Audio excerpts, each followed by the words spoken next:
can of worms not to be opened since this post is already too long.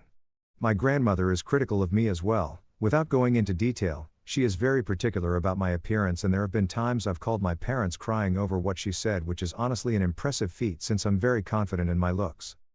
Now I sit here with the constant reminder that I'm just my grandmother's placeholder, her best and only option.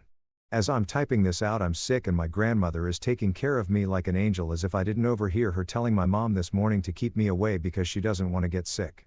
It eats away at me every day knowing my grandmother will never truly love me, my unique biological background, or the issues I came with. It eats at me even more seeing note awful she is with my parents. Oh, and cherry on top?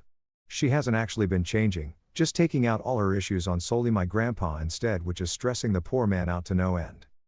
I am counting down the days until I turn 18 and I cut off my grandma completely. My parents keep telling me to support my grandmother and that change takes time. I know what change looks like. I watched my parents do so for the last 6 years. This is deflection, and I give up trying to be my family's glue. I have a family who loves me, and my parents are so much more than just donors for her picture-perfect fantasy. We all deserve better. I know my parents will follow my lead when I do cut her off at 18. I just hope my Aunt D uncle will still talk to us too. First and probably final Reddit post. If you read this god-awful soap opera, thanks. Sorry it's so long.